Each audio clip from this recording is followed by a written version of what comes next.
Bienvenidos a la clase número 6 de Fisiología Renal. Hoy vamos a ver un tema central de la fisiología, que es el manejo renal de agua y urea. Los objetivos de esta clase serán conocer los mecanismos que regulan el balance de agua, comprender y explicar los mecanismos de dilución y concentración de la orina, comprender la importancia de los mecanismos de la sed y secreción de hormona antidiurética y, por último, entender el manejo renal de la urea y su participación en la generación y mantenimiento del gradiente córtico-medular. Como ustedes saben, en estado estacionario el ingreso de agua al organismo debe ser igual al egreso para mantener así el balance hídrico. Ahora bien, ¿cuáles creen serán las principales fuentes de entrada y de salida de agua? Sin dudas, las principales fuentes de ingreso de agua son las provenientes de las bebidas y de los alimentos, pero también ingresa agua producida por el metabolismo aeróbico, siendo el ingreso total, en un estado de hidratación normal, de unos 2.500 mililitros por día. Por otra parte, la principal vía de eliminación de agua ocurre, sin dudas, a través de los riñones. Las heces normalmente representan una vía menor de salida de agua, pero existen otras posibles formas de perder agua corporal, que es a través del sudor, de la evaporación por la piel y del aire exhalado por las vías aéreas. Sumando todos estos volúmenes, podemos ver que el total de egresos es equivalente a unos 2.500 mililitros por día. Por supuesto que estos valores pueden variar dependiendo del tipo de dieta, de la actividad física, de las condiciones ambientales o en ciertas situaciones fisiopatológicas, como ante un cuadro de diarrea. Ahora bien, ¿cómo creen se logra este balance de agua en el organismo? ¿Recuerdan que en el TP número 3 de hace un par de semanas tuvieron que elegir a 2 voluntarios por mesa que debían orinar para vaciar sus vejigas y luego uno no debía beber agua y a ese lo llamamos control y el otro debía beber 1 litro de agua en el menor tiempo posible y a ese lo llamamos agua? ¿Recuerdan que 1 hora después ambos recogieron su orina y vimos que el volumen de orina del alumno control era escaso y de un color más intenso respecto a la orina del alumno que bebió agua, que era de un volumen mayor y mucho más clara? ¿Cómo creen que se logró esto? Creo que es la hormona antidiurética la que se encarga. Correcto, Paula. Aunque luego vamos a ver que existen otros factores también muy importantes, la hormona antidiurética es fundamental. Veámoslo con 2 situaciones bien concretas. Por ejemplo, ante una disminución en la ingesta de agua o un aumento de la pérdida de agua, aumentan los niveles de hormona antidiurética y los riñones van a lograr conservar agua eliminando pequeños volúmenes de orinas concentradas o hiperosmóticas. A este estado se lo denomina antidiuresis. Por el contrario, ante un aumento en la ingesta de agua, se inhibe la liberación de hormona antidiurética y los riñones van a actuar eliminando grandes volúmenes de orinas diluidas o hipoosmóticas, y a este estado se lo denomina diuresis. ¿Cuál es la osmolaridad normal de la orina? No existe un único valor, dependerá del estado de hidratación del individuo, es decir, si tomaste mucha o poca agua. Entonces, la orina podrá ser muy diluida, llegando a alcanzar una osmolaridad de 30 miliosmoles por litro, o muy concentrada, llegando su osmolaridad a ser de unos 1.200 miliosmoles por litro. Por otra parte, como vimos, el volumen de orina también puede variar dentro de un amplio rango, siendo el valor mínimo de unos 0,5 litros por día, hasta llegar, en casos muy extremos, a ser de 20 litros por día. Pero, ¿cómo creen que se logra tener orinas con osmolaridades tan variables? Un punto clave para entenderlo es saber que, además de agua, los riñones excretan una cantidad de solutos, es decir, de osmoles totales, que varía de individuo a individuo de acuerdo a su dieta. Para una dieta balanceada, la cantidad de soluto excretada es aproximadamente de unos 600 miliosmoles por día. Entonces, si esa masa de 600 miliosmoles de soluto se excretan en un volumen tan grande como de 20 litros, la osmolaridad de la orina llegará a su valor mínimo, que es de unos 30 miliosmoles por litro. Pero si esos 600 miliosmoles se excretan en un volumen mínimo posible de orina, que es de 0,5 litros, esa osmolaridad llegará a ser de 1200 miliosmoles por litro. Obviamente que entre estos dos extremos existen muchísimas situaciones intermedias.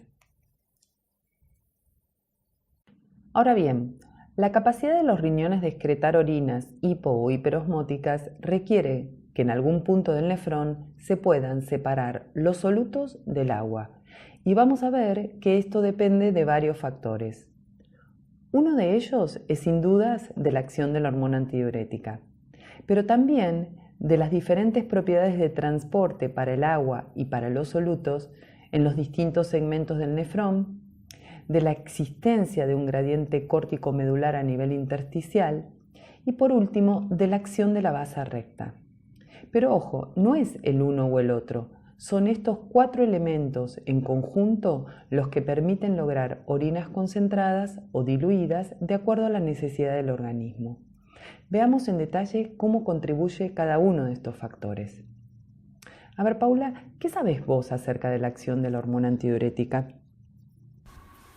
La hormona antidiurética es un nonapéptido sintetizado por las células neuroendocrinas localizados en el núcleo supraóptico y paraventricular del hipotálamo.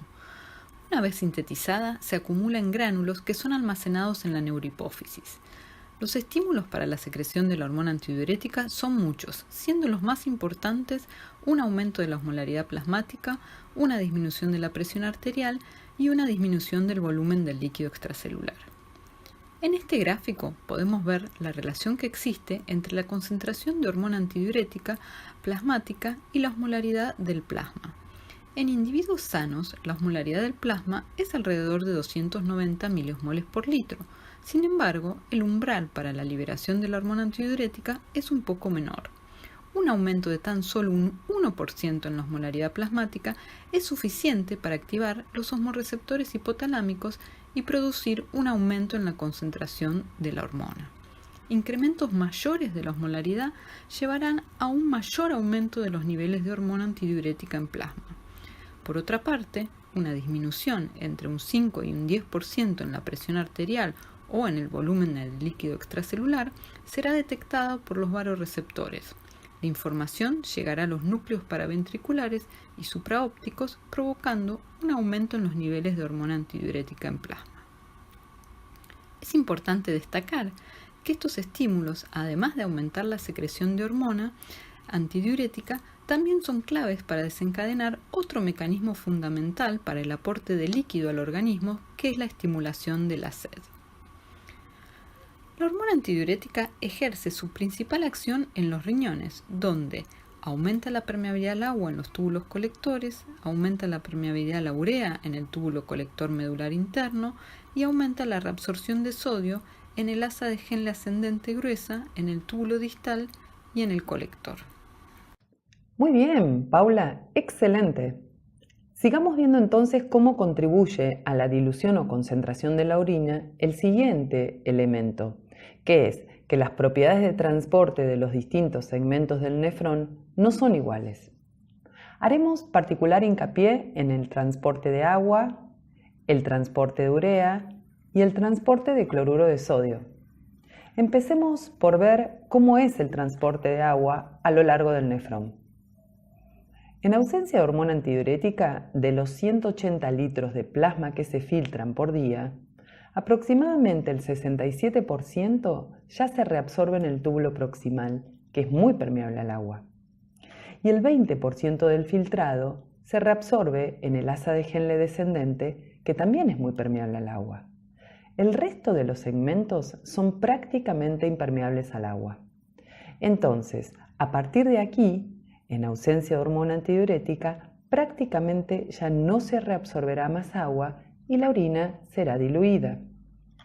En presencia de hormona antidiurética, la reabsorción de agua en el túbulo proximal y en el asa de Henle descendente no cambia mayormente, pero en la nefrona distal la presencia de esta hormona aumenta la permeabilidad al agua, permitiendo concentrar aún más la orina. Ahora, ¿por dónde creen que pasa el agua cuando se va reabsorbiendo por estos epitelios? Estos movimientos de agua pueden ocurrir por la vía paracelular, a través de uniones estrechas, o por la vía transcelular, atravesando las células. De ser transcelular, el agua puede moverse por la bicapa lipídica o bien por canales específicos de agua llamados acuaporinas. ¿Las acuaporinas son las que se ganaron el premio Nobel? Sí, el premio Nobel se lo dieron a Peter Agre porque este descubrimiento de los canales de agua fue muy importante para entender muchos de los procesos fisiológicos. Hoy se sabe que las acuaporinas tienen una estructura de canal muy específica, se encuentran distribuidas en casi todos los órganos y juegan un papel muy importante en la función de cada uno de ellos. Pero el principal hallazgo inicial fue sin dudas entender la contribución de las acuaporinas al mecanismo de concentración de la orina a nivel renal. De hecho, en el riñón existen 9 acuaporinas diferentes distribuidas en los distintos segmentos del nefrón. Pero lo más importante es que recuerden que la acuaporina 1 es la responsable del movimiento de agua transcelular en el túbulo proximal y en el asa de Henle descendente, y que la AQP2 es regulada por la hormona antidiurética en el túbulo colector. Veamos cómo actúa la hormona antidiurética. En los túbulos colectores existe un receptor específico presente en la membrana vasolateral de las células principales llamado receptor B2. Cuando hay hormona antidiurética en circulación, se une a este receptor y desencadena la activación de una cascada de eventos que involucran a segundos mensajeros. Esto lleva a la fosforilación de la acuaporina 2, que está ubicada en vesículas intracelulares, y a su translocación hacia la membrana apical, aumentando así la permeabilidad al agua de esta membrana. Entonces, el agua entrará desde la luz a través de la acuaporina 2 e impulsada por la presencia de un gradiente osmótico transcelular y saldrá hacia la sangre a través de las acuaporinas 3 y 4 que se expresan constitutivamente en la membrana vasolateral. Una vez que cesan los estímulos y disminuyen los niveles de hormona antidiurética plasmática, la acuaporina 2 es internalizada y puede seguir o bien el camino del reciclado o la vía de degradación lisosomal. ¿Se entendió cómo es el transporte de agua y la acción de la hormona antidiurética? ¿Sí? Pasemos entonces al manejo renal de la urea. Paula, ¿qué sabes de esto? La urea es el principal producto final del metabolismo proteico. El hígado genera urea a partir de amonio proveniente del catabolismo de los aminoácidos. La concentración normal de urea en el plasma es alrededor de 30 miligramos por decilitro. La principal vía de excreción es la orina, constituyendo alrededor del 50% de los solutos de la misma, en sujetos con una dieta normal en proteínas. El manejo renal de urea es complejo. Se filtra libremente en el glomérulo, del 100% que se filtró, se reabsorbe un 50% en los túbulos proximales, quedando un 50% de lo que se filtró en la luz tubular. En los segmentos descendentes y ascendente fino, la urea se secreta agregando un 60% más. Ese 60% sumado al 50% que quedaba nos da un 110%. Es decir, en esta parte del nefrón tenemos más urea de la que se filtró inicialmente. A nivel del túbulo colector medular, en presencia de hormona antidiurética, se reabsorbe un 70% de la urea, excretándose, en estas condiciones, un 40% del filtrado. En resumen, los principales sitios de reabsorción de urea son el túbulo proximal y los túbulos colectores medulares, mientras que la secreción ocurre en distintos segmentos del asa de Henle. Dado que los túbulos reabsorben más urea de la que se secreta, la cantidad de urea que hay en la orina es menor al 100% filtrado, por lo que podemos decir que hay reabsorción neta de urea en los túbulos renales. Bien, Paula, ¿y cómo es el transporte de urea en las distintas partes del nefrón? En el túbulo proximal, el transporte de urea es dependiente de la reabsorción de fluido. Al comienzo del túbulo, la concentración de urea en la luz es la misma que en el plasma. Sin embargo, la reabsorción transcelular de agua tiende a aumentar la concentración de urea en la luz, generando así un gradiente transepitelial favorable para su difusión, ya sea por la vía transcelular o paracelular. Además, parte de la urea puede reabsorberse mediante arrastre por solvente a través de las uniones estrechas. En la porción más profunda del asa de Henle descendente, debido a que la concentración de urea es mayor en el intersticio, la urea se secreta a través del transportador de urea UTA2. A medida que el fluido comienza a ascender por el asa de Henle ascendente, las células del túbulo continúan secretando urea a la luz, probablemente también por un transportador de urea. En el tubo colector medular interno, la urea se reabsorbe por la vía transcelular a través de transportadores de urea. Lo más importante a recordar es que la hormona antidiurética aumenta la permeabilidad a la urea al estimular UTA1, contribuyendo así a generar un intersticio hiperosmótico en la zona más interna de la médula. Por lo tanto, podemos decir que la urea en el fluido del túbulo colector es un soluto fundamental para lograr una médula hiperosmótica y producir una orina concentrada. Como vimos, el transporte de urea depende principalmente de las diferencias de concentración entre la luz de los túbulos y el intersticio. Además, los cambios en el flujo urinario influyen sobre este gradiente, afectando el manejo renal de urea. Veámoslo en un gráfico. El siguiente gráfico ejemplifica la dependencia de la excreción fraccional de urea del flujo urinario para un volumen de filtrado glomerular de 130 ml por minuto y una concentración plasmática de urea 5 milimolar. Si consideramos que el valor promedio de orina es 1,5 litros por día, es decir, 1 mililitro por minuto aproximadamente, veremos que la excreción fraccional es de alrededor del 40%. En esta condición se reabsorbió agua a nivel tubular, lo que generó un aumento de la concentración luminal de urea.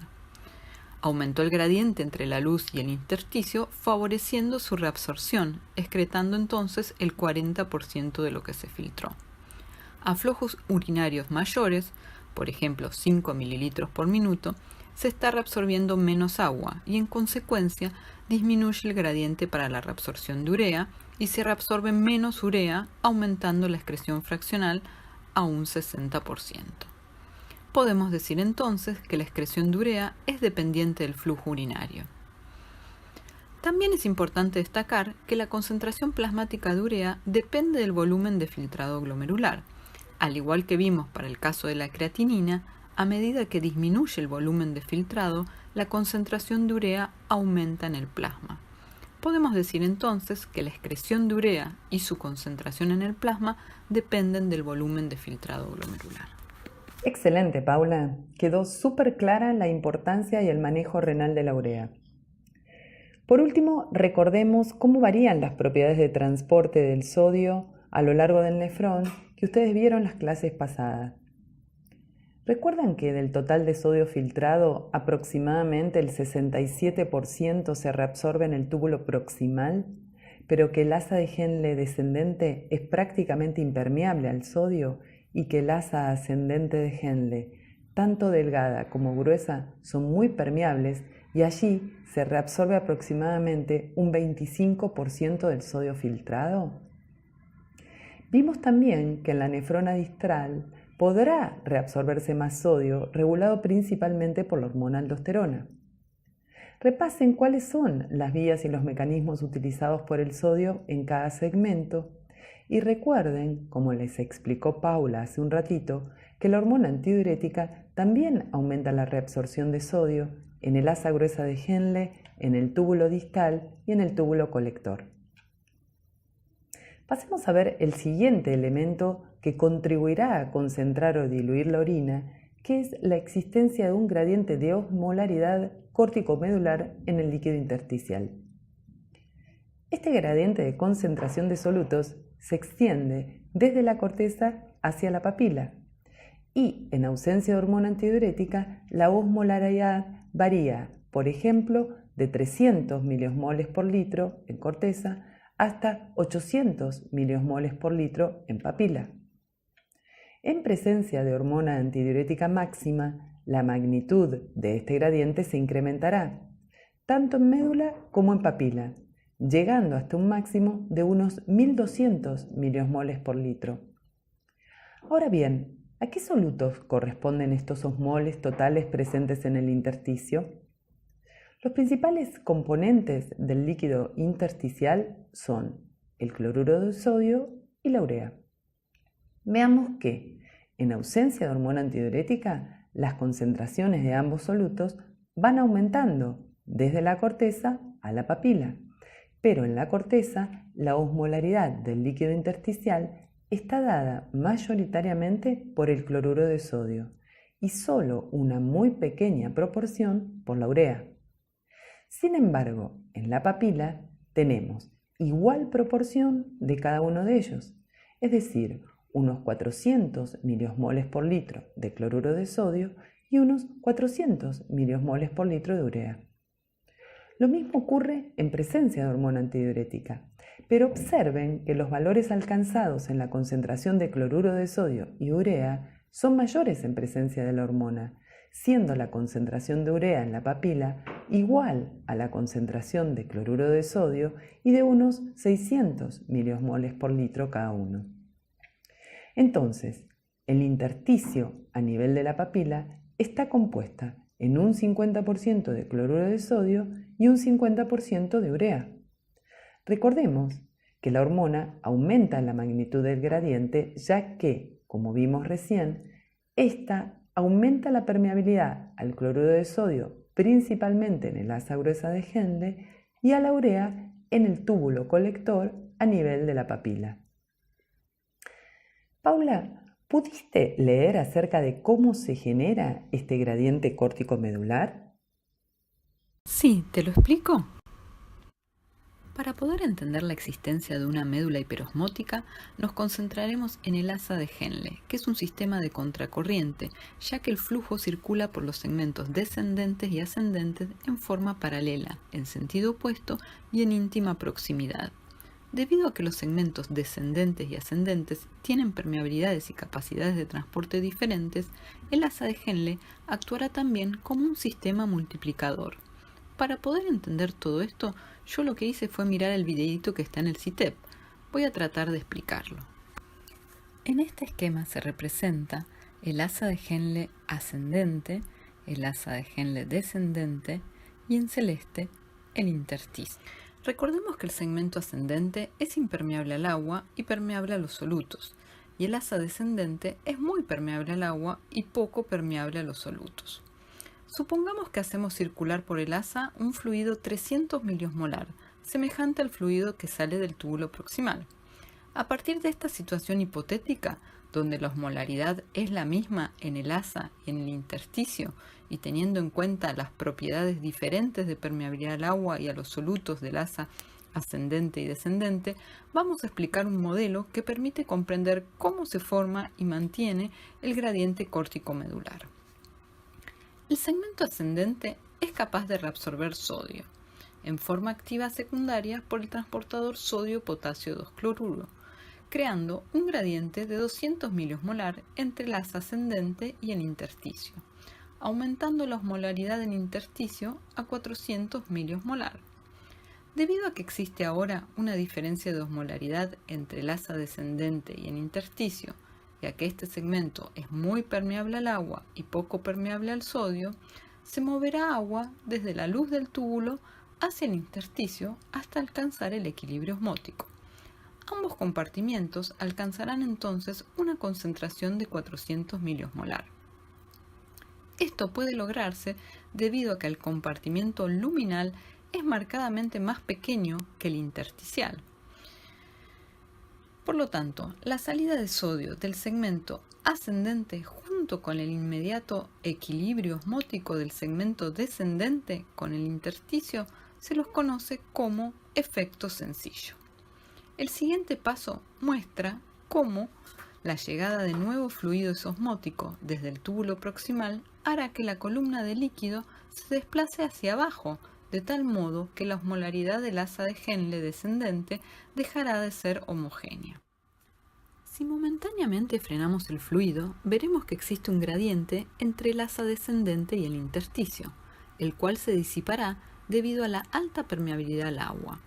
Todo este proceso se repite, ocurriendo nuevamente reabsorción de sodio en el asa ascendente, generando nuevamente una diferencia de 200 miliosmolar con el intersticio. Nuevamente ocurrirá el equilibrio osmótico entre el asa descendente y el intersticio, manteniéndose aún una diferencia de 200 miliosmolar entre el intersticio y el asa ascendente. Al llegar nuevo fluido se desplazará la columna de líquido y ocurrirá un nuevo equilibrio osmótico entre el lumen del asa descendente y el intersticio. Podemos ver entonces cómo va aumentando la osmolaridad del intersticio desde la parte más superficial hacia la más profunda. Este proceso lo podemos seguir repitiendo algunas veces más y veremos que el efecto se multiplicará, aumentando aún más la osmolaridad del intersticio. Dejemos rápidamente pasar 2 ciclos. Ascendente, aumentando más la osmolaridad del intersticio, lo que lleva a que salga agua del asa descendente hacia el intersticio, hasta alcanzar el equilibrio osmótico. Nuevamente entrará líquido proveniente del túbulo proximal y se irá equilibrando con el intersticio. Comienza otro ciclo, se reabsorbe sodio en el segmento ascendente, ocurre el equilibrio osmótico del asa descendente con el intersticio. Luego de haber repetido aceleradamente este proceso, llegamos a obtener un gradiente desde la corteza hacia la médula, obteniéndose en la parte más profunda una osmolaridad de 700 miliosmolar. Este mecanismo de multiplicación por contracorriente nos sirvió para explicar cómo puede ser generado el gradiente córtico-medular. En síntesis, después de analizar este modelo, podemos decir que la reabsorción de sodio en el asa gruesa es un punto clave en la formación de una médula hiperosmótica. Pero no nos olvidemos que el gradiente es también aumentado por la urea. Recordemos que parte de la urea reabsorbida en el túbulo colector papilar puede entrar al asa de Henle. La urea es atrapada en los túbulos hasta alcanzar la médula interna, donde volverá a entrar al intersticio. Otro factor importante para el mantenimiento del gradiente córtico-medular es la acción de la basa recta, pero no entendí mucho cómo es que actúa. ¿Me lo podrías explicar? La basa recta es una red capilar con estructura en forma de horquilla que corre paralela al asa de Henle. Su función central es llevar nutrientes y oxígenos a los segmentos medulares del nefrón, pero también mantener el gradiente córtico medular y eliminar el exceso de agua y solutos que se añade continuamente al intersticio medular. Fíjense cuán importante es su estructura en forma de horquilla para mantener el gradiente córtico medular. Si la basa recta no tuviera forma en U, sino recta, la sangre entraría procedente de la arteriola eferente con una osmolaridad de 300 miliosmoles por litro. Pero al ser la pared de estos vasos altamente permeable a los pequeños solutos y al agua, y al estar rodeados por un intersticio cada vez más hiperosmóticos con altos contenidos de cloruro de sodio y urea, entonces los solutos difunden pasivamente desde el intersticio hacia la sangre y el agua se mueve, por ósmosis, en dirección opuesta, hacia el intersticio, equilibrándose entonces la sangre con su entorno. A la altura de la papila, la osmolaridad de la sangre será muy elevada, próxima a la del intersticio. Si la sangre saliera del nefrón en este momento, entraría a vena renal con una osmolaridad extremadamente elevada y se llevaría parte de los solutos de la médula. Sin embargo, esto no ocurre, ya que la estructura en forma de horquilla permite la circulación de sangre en contracorriente. Por lo tanto, al llegar a la papila, se invierte el sentido de circulación y ahora la sangre comienza a ascender, perdiendo cloruro de sodio y urea por difusión desde la basa recta hacia el intersticio y ganando agua, llegando al nivel de la corteza con una osmolaridad similar a la inicial. Este intercambio de solutos y agua con el intersticio se logra gracias a que el flujo medular es relativamente bajo. Si el flujo sanguíneo aumenta sustancialmente, no da tiempo a que se equilibre la sangre con su entorno y se extraen osmoles del intersticio medular disipándose el gradiente. A este fenómeno se lo conoce como lavado medular. Entonces, con todo lo que vimos hasta ahora, tenemos las herramientas para ver el proceso de concentración o dilución de la orina en su conjunto. Comencemos a ver cómo se concentra la orina, por ejemplo, en una situación de antidiuresis con altos niveles de hormona antidiurética en circulación. Existe un gradiente córtico-medular intersticial formado principalmente por cloruro de sodio y urea, siendo en corteza la osmolaridad de unos 300 miliosmoles por litro, constituido básicamente de cloruro de sodio, y en papila la concentración es de hasta 1200 miliosmoles por litro, siendo el 50% cloruro de sodio y el 50% urea. Recordemos que en presencia de hormona antidiurética el gradiente córtico-medular es de mayor magnitud, ya que la hormona estimula la reabsorción de cloruro de sodio y de urea, agregando más de estos solutos al intersticio medular. Y por último tenemos a los vasa recta, en donde la sangre circula en contracorriente y son muy permeables al agua y a los pequeños solutos como el cloruro de sodio y a la urea, y permiten mantener este gradiente. Comencemos entonces. El plasma filtrado será un fluido cuya osmolaridad es de 300 miliosmoles por litro y su principal componente es el cloruro de sodio. Como en el túbulo proximal se reabsorbe un 67% de cloruro de sodio y de agua, esta reabsorción es isosmótica y podemos decir que en el túbulo proximal no es posible separar a los solutos del agua. Entonces, el fluido entrante al asa de Henle descendente seguirá teniendo una osmolaridad similar a la del plasma. El asa de Henle descendente es altamente permeable al agua y no al cloruro de sodio o a la urea, lo que hará que a medida que el líquido tubular desciende hacia un intersticio cada vez más hiperosmótico, el agua se reabsorberá a favor del gradiente osmótico. El líquido tubular va entonces aumentando su osmolaridad hasta llegar a un máximo a nivel de la médula interna. Sin embargo, aunque la osmolaridad del líquido intersticial y la del líquido tubular en la papila se igualen, su composición es muy diferente. Fíjense que a nivel de la papila el líquido tubular tiene unos 1200 miliosmoles por litro, principalmente de cloruro de sodio, mientras que el intersticio tubular tiene 600 miliosmoles por litro de cloruro de sodio.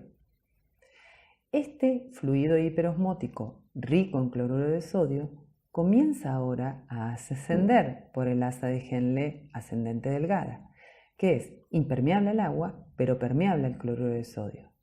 Dado que existe un gradiente de concentración para el cloruro de sodio, este es reabsorbido en forma pasiva. En el asa de Henle ascendente gruesa se sigue reabsorbiendo cloruro de sodio, ahora en forma activa secundaria, ya que el contenido luminal de cloruro de sodio es menor que en el intersticio. A este segmento se lo denomina primer segmento diluyente del riñón, porque se reabsorben solutos y no agua, es decir, se genera agua libre de solutos. El líquido que sale del asa gruesa y entra al túbulo distal es hipoosmolar, tiene una concentración de unos 120 miliosmoles por litro, y este líquido tendrá a la urea como principal componente, ya que la mayor parte del cloruro de sodio fue reabsorbida y además se agregó urea al fluido tubular. La permeabilidad al agua del túbulo colector estará aumentada debido a la presencia de la hormona antidiurética que permite incorporar acuaporina 2 a la membrana apical, y esto, sumado a la existencia de un gradiente osmótico entre la luz tubular y el intersticio, hará que el agua se reabsorba y que vaya incrementando la osmolaridad en el líquido tubular. La osmolaridad que irá alcanzando la orina a medida que desciende hacia la papila será igual a la del intersticio en cada segmento del túbulo colector. En presencia de hormona antidiurética también se reabsorberá urea a favor de su gradiente de concentración hacia el intersticio medular. La orina final tendrá entonces una osmolaridad máxima de unos 1200 miliosmoles por litro y estará compuesta básicamente por urea y otros solutos no reabsorbidos. A ver, Paula, ¿te animarías a pensar y a explicarnos cómo sería este proceso en una situación de diuresis? Creo que sí. La principal diferencia con el estado de antidiuresis es que no habrá hormona antidiurética. Entonces, desde el túbulo proximal hasta la salida del asa de Henle, el manejo de sodio y agua será semejante al que ocurre en antidiuresis. La única diferencia es que el gradiente córtico-medular es menor al que se logra en presencia de hormona antidiurética. En este ejemplo es de alrededor de 500 miliosmolar, compuesto por iguales proporciones de urea y sodio. Entonces, en el asa descendente de Henle se reabsorberá agua hasta alcanzar, a nivel de la horquilla, la misma osmolaridad del intersticio, pero compuesta principalmente por cloruro de sodio. En el asa de Henle ascendente se reabsorberá cloruro de sodio, llegando al túbulo distal un fluido hiposmótico. En ausencia de hormona antidiurética, la última parte del túbulo distal y los túbulos colectores son prácticamente impermeables al agua, por lo que no se reabsorberá agua. El fluido tubular seguirá siendo hiposmótico y su osmolaridad puede reducirse aún más por la reabsorción pasiva de sodio. De esta manera se excretará entonces una orina diluida. Excelente, Paula. Muy bien. Creo que ahora sí deberíamos haber entendido cómo se logran formar orinas hiperosmóticas en antidiuresis y orinas hipoosmóticas en diuresis. Bueno, nos tomamos un recreíto, vayan a rehidratarse y volvemos en un ratito con la segunda parte de esta clase.